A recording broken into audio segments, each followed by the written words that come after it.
In this video, we'll be looking at question 3 from 5CO01. You should have read the scenario and know that this question is asking you to analyse one negative and one positive external factor currently affecting the organisation in the case study.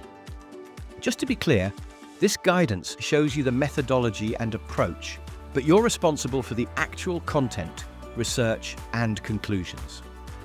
I'm not giving you answers, just the steps to help you tackle this type of question effectively. With that said, let's walk through how to approach this step by step. All right, let's start by really understanding what the question's asking. The key here is the command verb, analyse. That means you're expected to dig deep into each external factor, not just explain what it is, but also exactly how and why it impacts the organisation in the scenario. Remember, the question wants you to pick just one negative and one positive external factor. So don't get sidetracked describing lots of different things. Zero in on the most relevant and current external trends affecting the sector.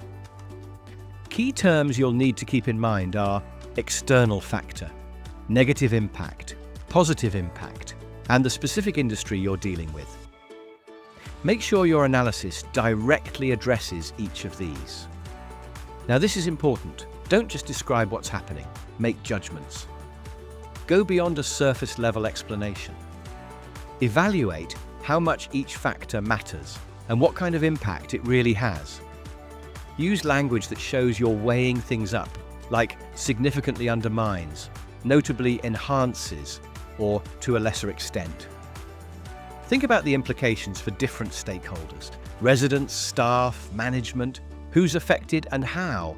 And ask yourself, why does this factor really matter to the organisation's priorities or performance? Let's talk about how to plan your answer.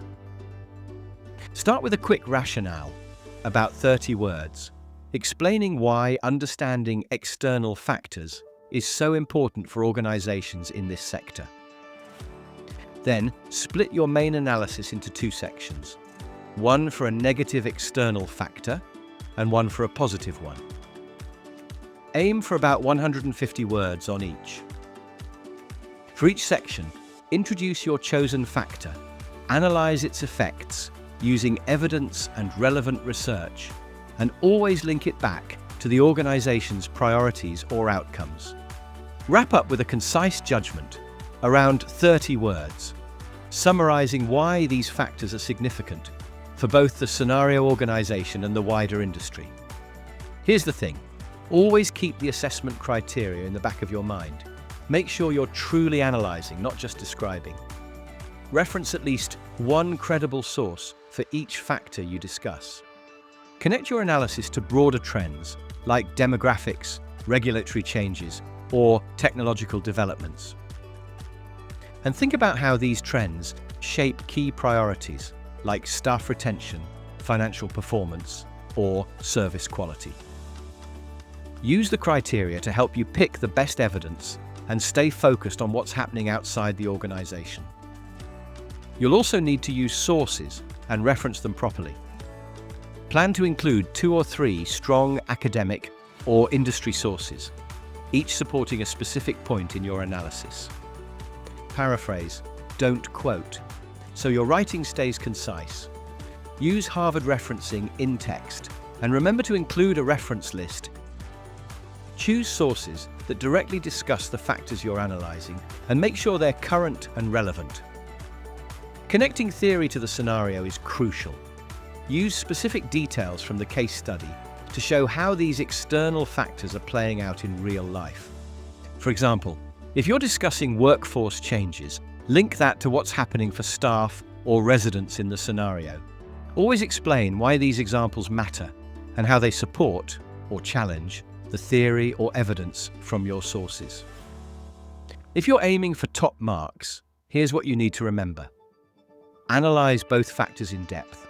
Choose those that are most relevant to current challenges and opportunities in the industry, and build clear, logical arguments. Acknowledge any nuances or different perspectives, and offer well-reasoned judgments about how significant each factor's impact really is. Show that you're engaging critically with both the theory and the scenario evidence. Finally, write clearly and concisely. Be selective. Focus on the most impactful evidence and arguments. Make sure each paragraph has a clear purpose and cut out any repetition. Use straightforward language and check that every sentence is adding something to your analysis. Clarity and coherence are key. Your answer should be easy to follow and make the most of your word count. Thanks for watching. If you found this video helpful, give it a like and subscribe to the channel. Check out the other videos in this series for more tips on tackling assessment questions. Good luck!